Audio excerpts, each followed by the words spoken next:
Good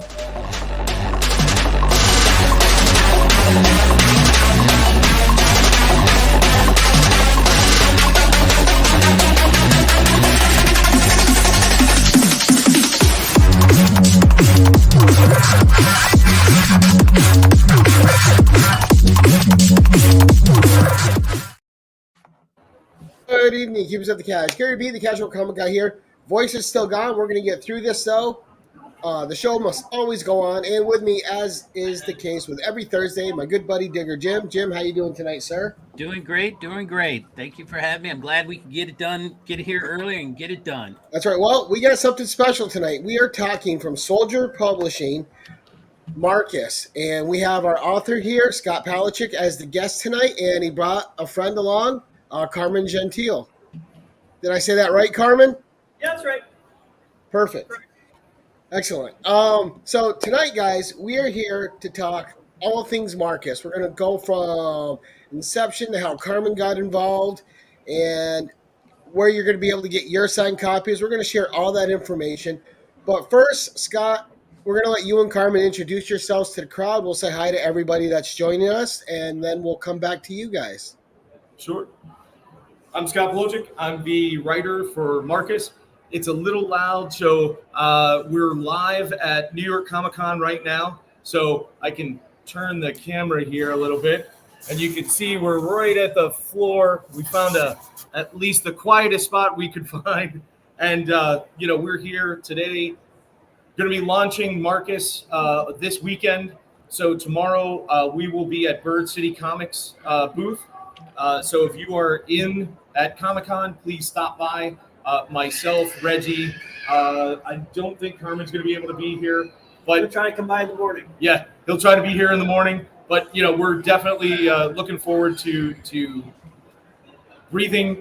Now it's a tangible thing. We can finally show it and let everybody have fun with it. And literally hot off the presses, right? Right. Exactly. It is en route from Florida to the hotel as we speak. So it should be there tomorrow morning, and all the copies. Hopefully FedEx doesn't play football with the box on the way up here. But we're looking forward to having it and having it sharing it with everyone. Right. Now, and you guys your book is being published through Soldier Publishing, the same one who's doing Doug Bratton's book, Isolation. You want to tell us a little bit, before we say hi to everyone, how you got hooked up with Soldier Publishing? Sure. So I got back into collecting in 2017, and Reggie Collects was one of the shows that I sort of gravitated to, getting back into the hobby, because I felt that he had very relevant content for new collectors or returning collectors and things like that. And I just liked his style. So I had basically just written Reggie an email one time and said, hey, I love your stuff. I'm a graphic designer. If there's ever anything I can do for you, let me know. And he had reached out to me, and I've been doing, some of the background stuff, like some of his t-shirt designs and his comics storage boxes. And when he did the smart guide to comic collecting, I did all the layout work for that he and Doug Bratton had worked on. So it was, I've known Reggie for a couple of years, and it's, we've had a really good working relationship.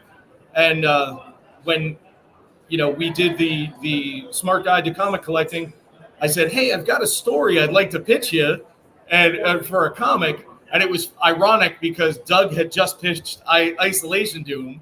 So Isolation was the first book that Soldier did. And then now we have MARCVS coming out, releasing, and that'll be the second title. Nice. And we'll talk more about your graphic design roots when we talk about the layouts of the book, which are really nice and really helps the flow of the story. But we're going to go over to the crowd real quick. Las Cruces, how you doing tonight, sir? Kevin, nice to see you. Jim popping in and saying hi to everybody. We have one of my favorite people here, Jerry the Jitterbug. How you doing tonight, Jerry? And we have the best blue wrench in the business, Miss Tina Carrington. How you doing, Tina? Tina. Right. And we got the original OG. That's right. Seth 11, how you doing tonight? Mr. Steve White, how you doing? All the way from Canada, watching us, giving us a look. And and people keep popping in because they're getting that new notification because I just went in and set it for an hour earlier. Yeah. So usually That's our fault. Right now. They'll be popping in. Yeah, we're still on the floor at New York Comic Con, and we're not 100% sure. They're kicking everybody out. So we're in the content creator area. So as long as you're filming, they'll let you stay. Right. Nice. Yeah. Well, tell them they can't stop the casual guys show. That's right. All right. Don't you know whose show I'm on? It's Gary B. You can't tell me to leave. Right. Oh, and they'll be like, "Oh, him? Never heard of him." And then you'll say, "Rightfully so." Tell him you know DJ Links. There you go. All right. DJ So Links. I want to start out. Well, let's talk the concept of Marcus because you start out with it's. How did you decide to do it first narrator style with him narrating his own tale? Was that from Carmen's work as a reporter, and you decided to take that kind of aspect with it? Well, so the original story, that background of the story is we have 2 Roman centurions that are immortal. That I had this story kind of rolling around in my head, but I didn't have any kind of connective tissue to tie the story together. I had their story pretty much written down. It was, and I had it, and I was like, this is great. But I needed something that would bring it into the modern time and tie everything together. I've known Carmen since we were little kids. Our families grew up together. And Carmen is a battlefield reporter, or was a battlefield reporter. And he was embedded in Afghanistan. And he had an incident there where he was shot with an RPG and lived. And he wrote a book. And when I read his book, it was one of those things where all of a sudden the creativity of here's my story and I'm reading about him and all these things started to fall together. And I was like, he is the perfect tie-in for my story. An investigative reporter now looking into these immortals and, Right. So it really came together after reading his book. And that's when I reached out to him and said, hey, I want to make a comic book, and can I use you in it? So that was pretty interesting. And luckily he said absolutely and allowed us to use his likeness and his story.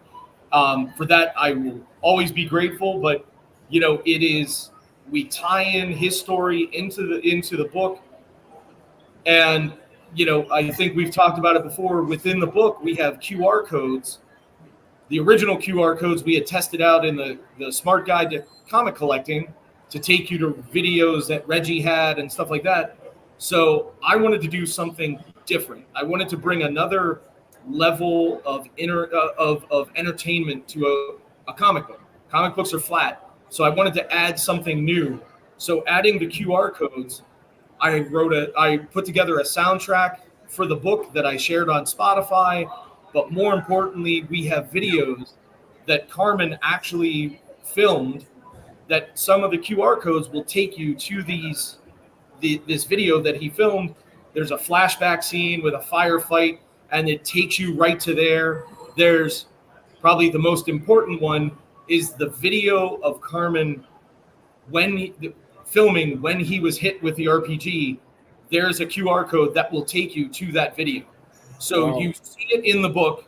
We lay that part of the story out, but that video adds, at least the people that have read it so far have said that it adds a layer of a depth to the story. Weight. It's just very compelling to watch. So now, Carmen, let me ask you, what was it like for you when you're just sitting at home and you get a call from Scott and all of a sudden he wants to put you in a comic book? Was that something that ever entered your mind about anything? If you're going to inflate my ego anymore, that's the exact way to do it, is to turn me into a comic book character. Although I must say that this guy is a lot more yoked than I am. Maybe I have to hit the gym a little harder to look like this character. But not just one comic, 8 issues. I was going to say. I was honored and thrilled and humbled to be asked to be a part of the story, and I said yes. And it sounds amazing. I look forward to seeing it myself. I was just commenting earlier. the most fantastical part of the story is the fact that I would be worthy of assassination. Did I give away a part of the story? No. That somebody tries to assassinate me in this. I'm like, I'm not worthy of assassination, but he thinks so. So Right. a little creative license there. A little. Don't you know who I am? Yeah, for sure. Absolutely. Nice. Now, what was it like the first time that you saw your likeness in the book? Was it kind of surreal for you? Yeah, it was surreal because, I've enjoyed comics my whole life and appreciate the art form and really, like I said, it was humbled to see myself depicted that way in this amazing story that's being told, and I'm just happy to be a part of it. Right, and you guys had to form a pretty good friendship over the course of making this comic. Right. So in what I read, I wanted to ask Carmen, was there ever, I mean, I'm sure there is, there's some truth in this book too. I mean, how many commanders in the story, Commander really riles the character in here? Did you ever have that come across in your past? I'm sorry, I didn't hear that last part. Do the commanders like sort of browbeat or look down on you when you were embedded with the troops? I've had some incidents a couple times here and there. They don't want to, it's kind of a prickly situation sometimes because they don't want it to look bad in the media, but at the same time they don't want to look bad in the media, so they're trying to keep you from away. They'll be like, look over here, but don't look over here. Right. Cover this, don't do that. And I've been doing it a long time, so I'm very cognizant of that dynamic that we have. Right, you kind of learn how to blend in and not. I always try to keep them safe right? and Right. their reputations intact. Right.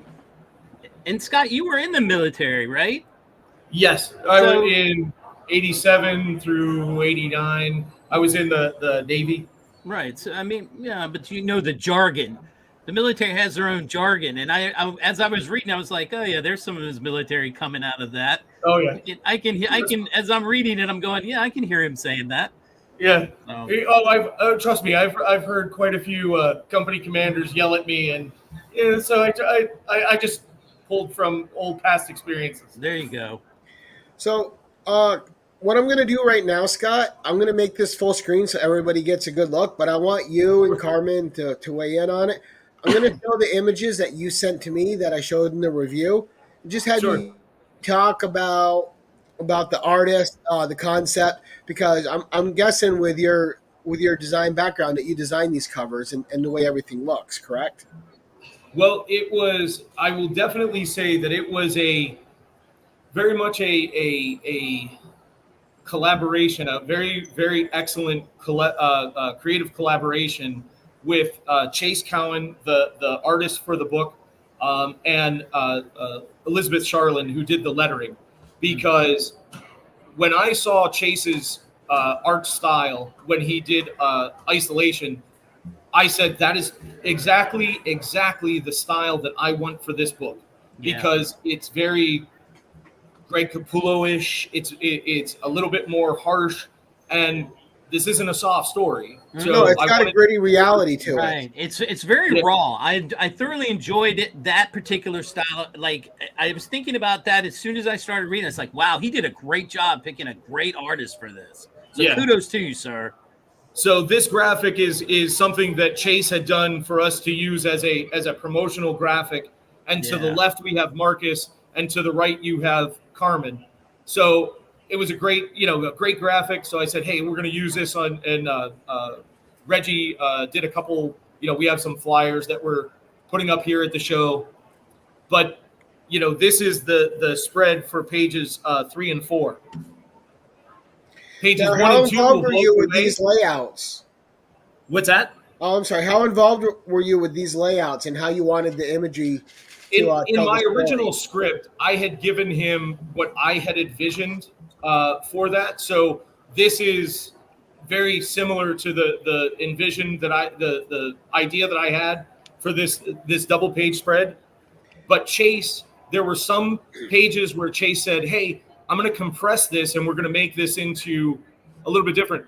And I'm very open. If he has a different eye or thinks that we can creatively do something a little bit differently, as long as we're getting the intent of the story across, I'm completely open. And every change that he introduced was phenomenal. It worked extremely well. the book came out way better than even I had envisioned it. But Chase's drawing was one part. Elizabeth Charland's her lettering and how she chose to use the lettering in certain areas just blew me away. Yeah, it was awesome, and I like in this too the artist, the way he depicts Carmen approaching. You can see the apprehension on his face as he's going, and just the style. Yeah. So I mean, this page doesn't have the lettering on. This was the final right before she added the lettering, but this is a page where, you know, taking the video that, you know, Carmen shooting video, and these are the pages depicting that video as he's going through. And, you know, what she added from the lettering side, but, you know, what Chase did, you know, adding the static in there and the way he broke up the panels, I think it came out fantastic. And Right. and I really think people really are, I hope they really like it. And it really puts you in the story though, because it feels like a video, even though it's just flat art. It's just Right. I agree. I was looking at that. now, So this is our B cover that's available on Spolger Publishing. It's the black and white version of the A cover.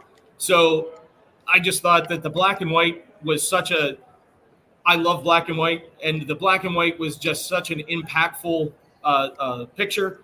I said this really, you see a lot of books now are using black and white as a variant. So Sure. that's definitely the route that we wanted to go with this one. And this is this is the C, this is the exclusive. So this is the variant that has spot gloss. So if anybody has seen some of the isolation books, I created masks on the isolation books that when they do the book, everything is a matte finish except for where I mask off and they have like a high gloss. So in this particular picture, all of the stained glass that you see in the background is going to have that high gloss. And Marcus in the front, he is the only thing that's going to be gloss. So it literally, that gloss lifts it up off of the page while you have hard matte finish. Now, is that something that you can get at Reggie's as well? Can you get that? I'm sorry. Can you get get that on at Swolger Publishing? Oh, yeah, at Swolger Publishing. Yeah, that one's available on Swolger Publishing, and then this is the A cover with the trade dress. So all three of those are available on Swolger Publishing. and I love your trade dress, the Marcus, the Roman numeral, kind of look that it has, the font. Yeah. Yeah. Yeah, it's just very nice. Done. Yeah, the whole thing. And then the last one that you see, do you have the individual image of that one? Oh, let's see. Yeah, this is back one. Back one. That. So I'd like to bring in a very big supporter of Swolger Publishing, John Hahn from Jaf Comics in Bethlehem, PA. He's the owner of my local comic shop. But he Nice really wanted to to do something different. So this is available at the jafcomics.com site. And this is a variant edition. A friend of mine he drew the Centurion's head. My wife colored the Centurion's head, and then I did the rest of the graphic design, putting him in the ocean of blood on the parchment background. It's a striking cover. The red really stands out too. Yeah, that one, it definitely pops off with the color and everything. So that's a nice exclusive. Let's see. And then this, you just got a little promo coming soon. Yeah, this was the ad that we ran in the last issue of Isolation. And basically this shows our three characters. So we have Carmen that's on the left, Marcus, which is in the middle, and then our villain, Cassius, on the right. So Marcus and Cassius are both the the immortals, the Romans that were immortals. So Marcus is from the Bible, Marcus Longinus. He's the Roman centurion that stabbed Christ on the cross, giving the fifth wound to Christ, but he did it out of mercy. And basically what the legend says that the blood that came down after he stabbed Christ went into his face, and he was blind in one eye, and it cured his blindness, but it also cursed him to walk the earth and be the first witness to the second coming of Christ. Cassius, our villain, is the Roman centurion that tortured Christ.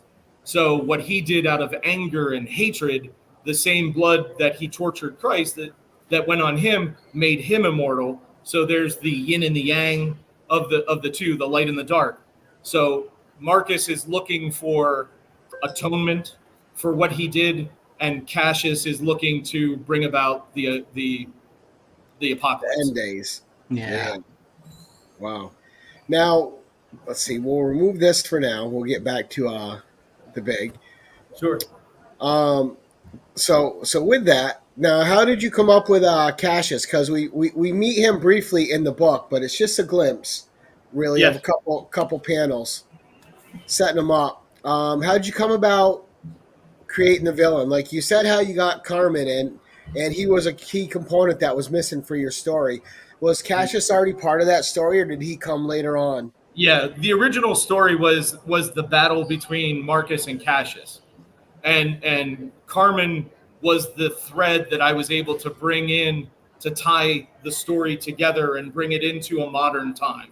So it really, that was the catalyst was reading Carmen's book, and that's what I said was that thread that pulled us into the modern day and to bring these two characters out of the shadows and into the light. Right. And how many issues is this going to run? As of right now, I think I have 5 issues. I think it's a 5-issue miniseries. Nice. So how did you come up with the length? Did you already have the story written and then you had to adjust it to the comics? Yeah, pretty much. I mean, I kind of wrote it with a comic book in mind. So okay. So was it just prose at first? Yeah, when I wrote the script, I literally wrote it as I wrote it as a page 1, panel 1. This is what I want to see. Page 2 or page 1, panel 2, and I went through each one of the panels. And again, that's when Chase was able to take my vision, put a little bit of a spin on it, and put his flavor, to the drawing and the layout of the book, and really came out with something that just came out fantastic. And then Liz's, as I said before, some of the changes that she made to I was a little wordy in some areas, so she helped me with a little bit of the editing and everything else. So her help with editing the book and then lettering the book really was the breath of life. And her lettering really stands out when Marcus speaks. Oh yeah, you're like, oh, something's different here, and it doesn't distract. It adds to the story, though. Yeah. So it's very complimentary to what's going on. Oh, this guy's special.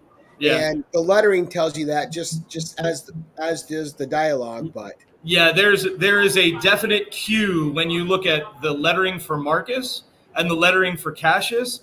There's a subtlety that you'll notice between the two, and I think of that light and dark. You'll be able to easily pick out which of those characters, which character is who. Right. Now let's talk about your choice of black and white over a color comic. What finally made you decide on black and white? Was it just you thought it fit the story more, or was it to save some money, or? Well, the big thing is cost. I mean, ultimately it does cost significantly more to do a colored comic than it is a black and white.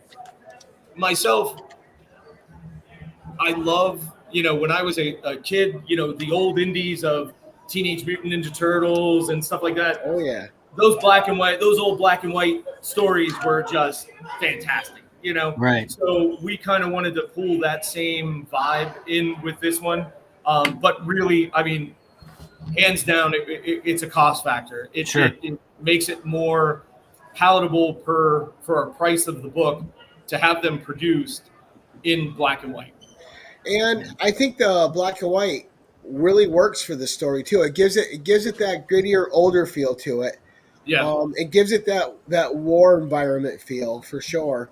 And I'm a big proponent. I love black and white stories. From I grew up in Savage Sword of Conan and all the epic illustrated magazines like that featured a lot of black and white storytelling. Yeah. So to me, it's a very important style to embrace, and not all stories fit it, but the stories that fit it, it enhances them a lot. I definitely think it enhances Marcus. I definitely think it plays into the characters. But I definitely love the feel of him, the reporter Carmen, in the field in black and white. It just made it feel more present to me. Oh, yeah. Yep.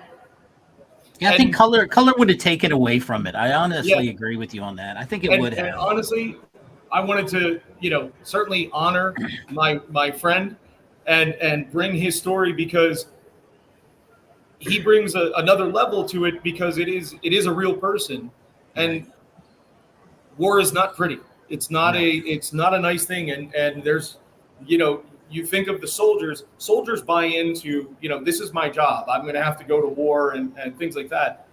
Reporters that are there, they are in as much danger, if not more danger, because a soldier has a weapon. He's not running. He's running around with a camera. So the only shooting he's doing is click, click. It's not, he's not returning, some lead lifesavers back at the bad guy.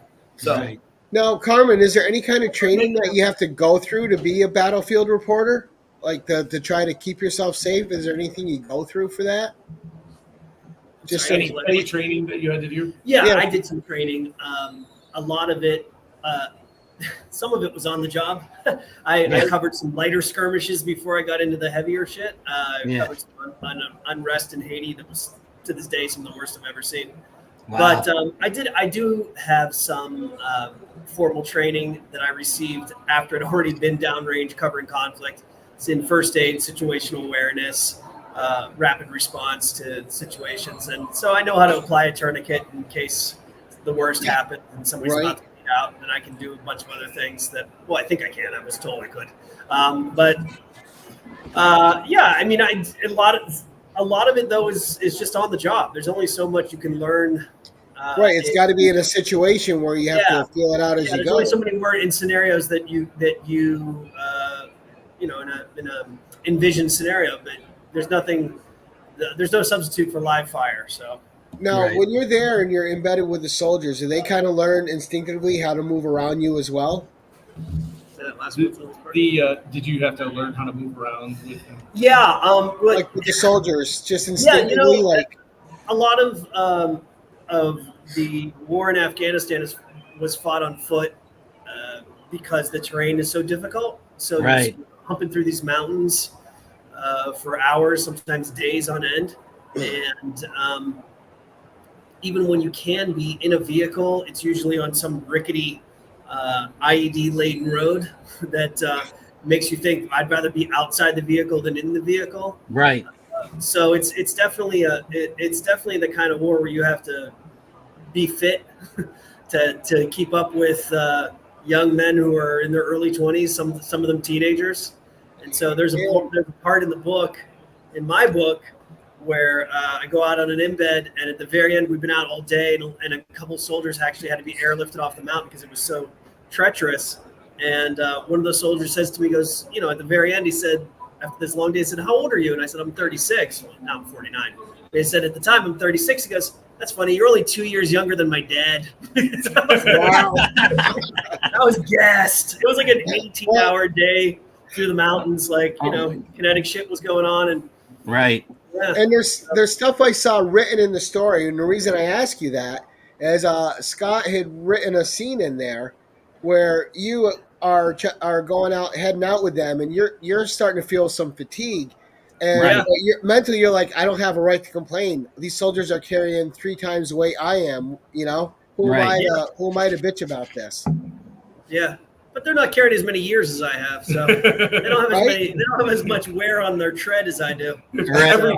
Every year gives an extra, 10 pounds. Yeah. Right? Oh, preach. So, Now, I'm curious how the journalist part is going to continue on into this.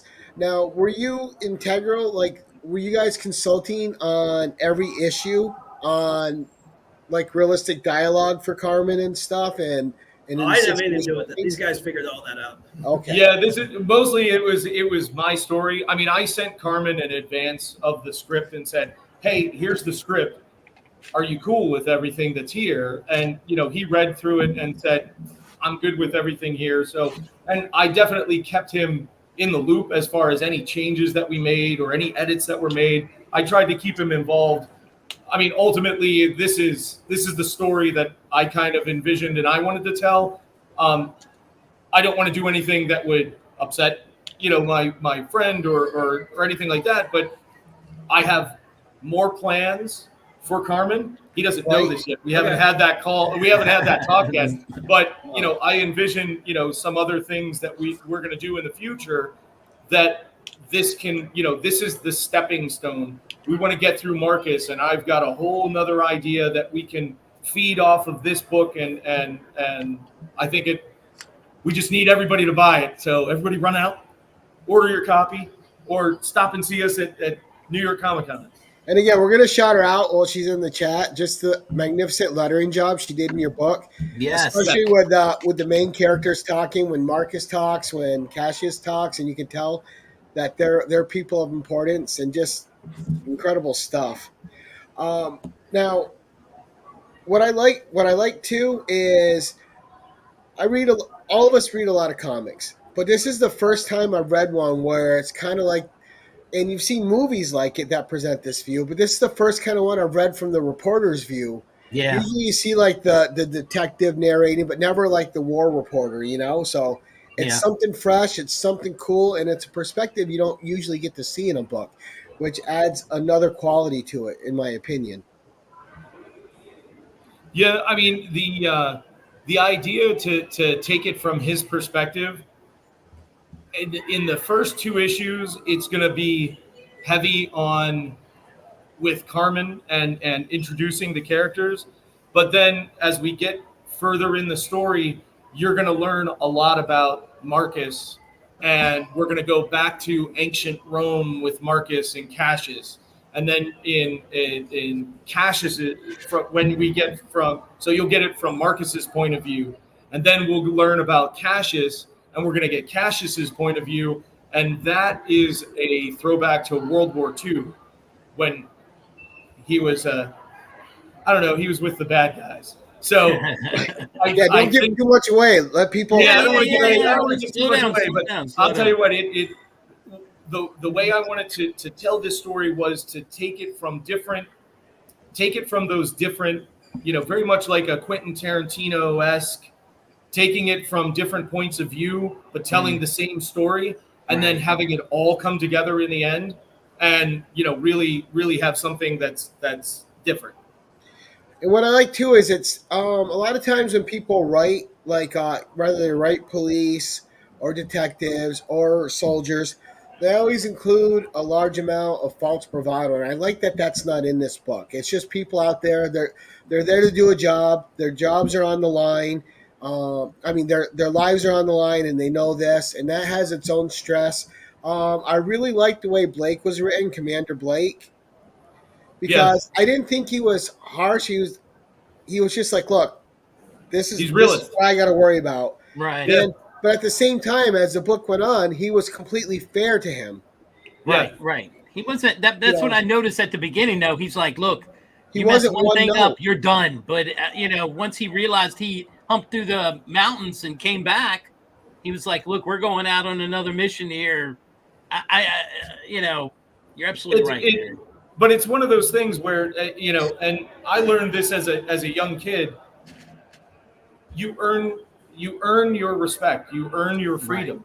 When at my job, I have flexibility to do certain things because my boss knows when I'm there, I'm going to get my work done. Right. You earn your freedom. You know, you have to earn the respect of, you know, as a reporter going into that. I've read, you know, Carmen's book, and I just took it as, you know, somebody that's coming from the outside, coming into this dangerous situation. You listen, if you want me to give you respect, you better show me that you can react and work with everybody else here first. Right. And from there, you know, that's kind of what I looked at is he's going to be a realist. He's going to be, hey, listen, this is the way it is, and when you earn that respect, we're going to give you that respect. And I like too that in the story, he never fails to live up to the respect he's given. Yep. You know, he takes the job that he has there seriously, and he tries not to be the person that puts someone else's life at risk. He's just there to do his job as well, and he's doing the best he can along with everybody else that's in the troop that he happens to be with. Yep. So I like that there's a lot of respect in the book. There was no cheesy dialogue that took away from anything, which I really enjoyed. Yeah. I did have a little of my sarcastic humor in there, but well, people are sarcastic in situations. That's okay. Yeah, but my mother also told me that, you know, I had a little bit of spicy language. You know, it was a little spicy in the language, and I said, "But Mom, that's the way people talk." You know, it's not. There's only a few bad words. It's not littered with them. There's only 3 bad words technically, but you know. She felt that I had a little salty language, so that's nothing. My book has at least 3 F-bombs a page. I don't know what he's complaining about. Yeah. Now, Carmen, what made you decide to write a book and get your story out there? Blindsided by the Taliban. What made you decide that this was a story that you just had to share and get out in the public? The whole situation was just gnawing at me for some time. You know, I went through this really long period of convalescence where I had to have 4 surgeries over 8 months. And during that period, I started thinking a lot about what I wanted to do. And this is back in 2010. I got hurt back in September 2010. So from September to May, I was undergoing all these surgeries, and I went through all this ordeal. I don't want to spoil the story for anyone, but there were some personal things going on in my life as well at the same time that were made for an interesting story. And my recovery and then return to frontline reporting. After 8 months, I found myself in a place where I was like, I have to go back because I don't want to be chased out of there. I don't want this to be the defining moment of my life. So 8 months after I was injured, I went right back. And I went back to the same place where I got hurt in Afghanistan eventually. It was part of, I think it was an effort at a catharsis, trying to figure out a way to overcome all my grief and bad feelings and physical woes. And just had to face it again to get over it? And try to get over it, but I mean, time took care of that. I don't know if the book helped. Maybe writing, you know, it took me a few years to write and to edit and then find a publisher for it. And I can say that writing about the worst day of your life for 3 years on end and thinking about it nonstop over and over, it was probably worse than actually getting hurt in the first place. Right. Going through that ordeal. And so finally, after I got it all out of me, published, and out to the folks for review, I found a little bit more peace. I'll never be at peace. It's just not my nature. So, right. But it was I thought it was going to give me some sort of solace, and it has helped me out a little bit. And I just thought it was an interesting story. It was unusual enough and I could write it in such a way that people would appreciate it. And it's not, I'm not the hero of my story at all. I am I'm the pauper and the fool sometimes in this story. And I don't take myself very seriously. I take the work seriously. I just don't take myself seriously. So that comes across in the story, I think. It's a dark humor, self-effacing story that I think people can identify with. But you got to tell them the original title of the book was Kissed by the Taliban, and it's on the back of the book. And my publishers changed it at the last minute because they told me that a number of booksellers and other stores wouldn't carry it with that title. They thought it was a little too flippant And gotcha. Well, I was like, it's my story. It's irony. Yeah, It's called I irony. was like, and they couldn't get it. I guess irony doesn't sell anymore, especially at Walmart. So Yeah. I actually own the audio rights, so I'm hoping to do an audiobook at some point and do the audiobook under the name Kissed by the Taliban, just because Oh, nice. Get that out there. Yeah, and I'm going to read it too. So for the audio. Right on. And you're going to narrate it yourself. Yeah. I was a that'll radio be fun. reporter as well, so I have a little bit of those jobs. And what I like too in the story, you're with the soldiers, and your character has dialogue that you wrote, Scott, that I like a lot, where people don't want to see certain things. I'm trying not to spoil anything, but the audience at home doesn't really want to see this or that. They only want this presented and that presented, and that's just not the reality of the situations. So the story touches on a lot of things where people want to be disillusioned by what they see. Right. Yeah, and I think that's kind of an important thing in the world too. Like, people don't always want to know the truth. Yeah, they want to be fed that it's not as dangerous as everybody thinks and things like that. So that's what I wanted to make sure that when he makes that little talk about, listen, people just want to see, when it's robot armies, then it'll be Pulitzer Prize because nobody ever gets hurt. Nobody got hurt in the war. Right, no consequences. That's just not. Right. That's just not the case. I mean, it's a terrible thing, and I don't want to make light of it, especially with what's happening in the world today. But Right. At the same time, people have to be aware that awful things happen in the world, and what I'm trying to do here is, we do make a little bit of a statement about that, but at the same time, we're trying to provide some entertainment to divert your attention from that. Right, it's also a fantastical story in one element. No, but Right. but the parts that are grounded in reality, I thought you did an especially great job keeping them in that reality, because that's what ties you in as a reader, and then you get to witness the fantastical through the eyes of the common man, which is Carmen.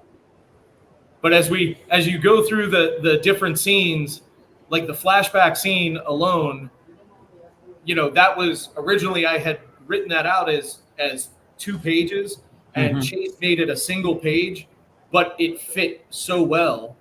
But then after you see that whole flashback scene of that firefight, and then you flash on that QR code and get taken to Carmen's video of that scene and the bullets flying and them running across the bridge, dude, I've had a few people tell me that I watched it numerous times because it was amazing to see it and then hear it and watch it and read it and watch it again. So I hope everybody has the same reaction.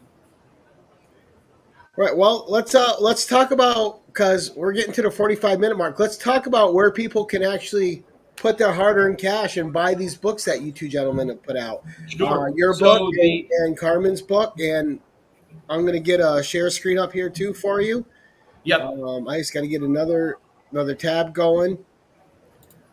All right. So right here I just have to adjust this so we can do this. Yep. There we go. Make that bigger. Yeah, so package F, you will get Blindsided by the Taliban, which I have all the hard copies. This is Carmen's book that he just signed here at New York Comic Con. So you will get the signed version of Blindsided by the Taliban and a signed cover A by myself and Reggie. Then package E is the Virgin variant of cover A. You have the mystery box, which Reggie always throws some quality stuff in the mystery box. So that's a definite. If you want to get Marcus and some really cool books from Reggie, that's an excellent box for collectors. Then we have the packages or the covers 1A and 1B that are going to be signed by myself and Reggie. So that'll be the full color and the black and white. Then we have the B and the A covers. And then if you go to JafComics.com. John's elves are waiting for that awesome variant cover. So check out JafComics.com.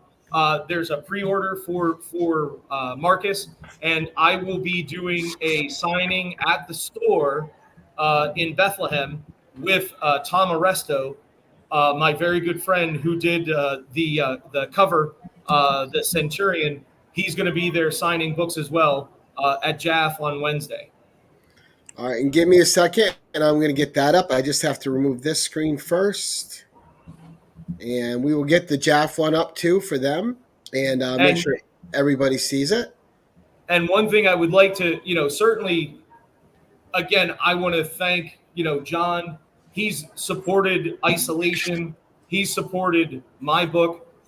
He's been a big supporter of everything that Swolger Publishing has done. But, also a big shout out to the other companies that have put ads in Isolation and Marcus. We have Blue Chip Comics that did their ad in Marcus. Capcan Comics from up in Canada.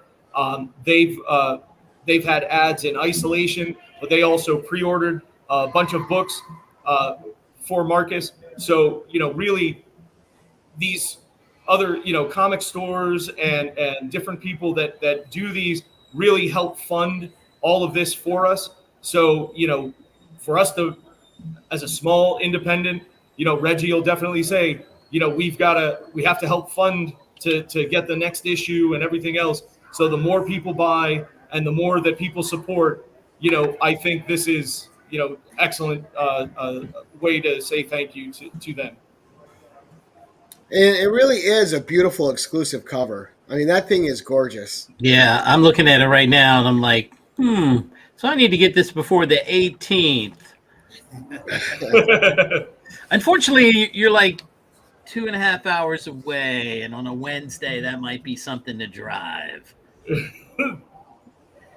Now, with Jaf Comics, what was it like? So he's been a customer of yours for a while, and then you got this chance to jump on and basically work with someone that's been supporting your shop for a while. So that had to be a lot of fun. Absolutely. Anytime I can support someone that's been supporting us for as long as Scott has, I'm all in, 100%. To me, this was an awesome honor to kind of put an ad in the book for him. We bought a lot of copies, so we have them for the store. And then to do the exclusive, which, by the way, they put together in like less than a week. So I said, hey, you think we forgot my exclusive? Let's throw something together. And I think it's an amazing cover. So I feel good about it. I'm super happy to support, and I hope he does even more stuff. So I'm excited. All right. Well, we know we got 5 issues of it coming. Yeah. Yep. Definitely. So as we reach the wrap up here, why don't you give the final thoughts? This is available tomorrow. Again, go over the information that you're going to be signing books live at New York Comic Con tomorrow. And is there going to be any signings in the future at Jaf Comics? Oh, we will definitely be at Jaf in the future. I'm sure we'll, I'll also work with Phillipsburg High School. They have a comics and anime club, and they do a convention every year at Phillipsburg, New Jersey High School. So we'll definitely have a table there to support them and have the book there. But, we'll definitely let everybody know. Tomorrow, again, we'll be at Bird City Comics. And I'm sorry, my Wi-Fi is not, it's fueling my laptop, so I can't get to it. I can't remember what the booth number is. But if you come to New York Comic Con, we'll be at Bird City Comics from 1 to 3 tomorrow. And it's myself, Reggie, Doug will be there. We have he has con exclusives, foil covers of issues 1 through 4 of Isolation that look phenomenal. So, definitely check those out and stop by, say hi. Right. And again, you can get signed copies live at New York Comic Con or on Soldier Publishing under Marcus. Right. And I will have copies of Blindsided by the Taliban with us. So, if anybody wants to purchase Carmen's book as well, again, we'll have those for everyone. Nice. I just put the Jaf Comics link in the I don't know if it's going to take, though, because I did it through StreamYard. No, what's going to happen, though, Jim, is as soon as this broadcast ends, I'll put Jaf Comics exclusive link in the description below so people can get it through this video. Okay. Cool. Okay. It'll literally take me seconds. It won't. Yeah. It's no big deal. Yep. So Awesome. definitely having Carmen over. No, you can stay, John. Yeah, Jeff. Yeah. Carmen. Thank you Jeff, so much for having us. Thanks. Yes. Thank Live you so from much. New York Comic Con. It was a great first issue, man. I absolutely adored it. I loved it. I thought it was fantastic. I thought it was grounded, and I thought it set up a good mystery. Yeah. You got me hooked now. You're stink. Now I got to go and buy this at Jaf Comics. I have to go right now and put my pre-order in. I want that exclusive, man. That exclusive is amazing. See, and this is how I get you guys more, right? I have a co-host on. I get them hooked as well. There you go. That first taste is free. Don't they say, Yeah. right? Yeah, that's when he sent me it. And I was reading it. I was like, there's another issue, right? There's going to be another issue, right? You can't just leave me like that, right? I'll do the Dave Chappelle. Y'all got any more of them Jaf exclusives? You should do that meme. That would be hilarious. That would be hilarious. But, Yeah. guys, I want to thank the audience who turned up to view this. Please go to Soldier Publishing. Lots of packages. I'm going to put Jaf's link on after. You can go there too and get and purchase his exclusive cover there. Follow Scott on Instagram and also support Carmen. Great job, guys. The book's phenomenal. I'm really proud to have you guys on the show. It's such a I don't have everyone that has a book doesn't get to come on the show. There's some I've read and I'm like, no, thank you. It's not for my channel. Yours, I couldn't wait to get on. You guys did a great job with it. Something I'm proud to showcase on the channel to my audience. So you guys put out a quality product. It's an excellent book. I can't wait for future installments. And you got a new fan here, obviously, also with Jim. Yes. And any of you who are watching on the rewind, these books are available for a while, so just click on those links. Go buy your books. Thank you to everyone in chat. I super appreciate it. Thanks. Thank you, Jim, as always, for being here on a Thursday night for me. Yes, absolutely. And everyone over there at New York Comic Con, Scott, Jaf, and Carmen, thank you guys very much. We appreciate you guys. And as I like to end these things, as always, keep it casual.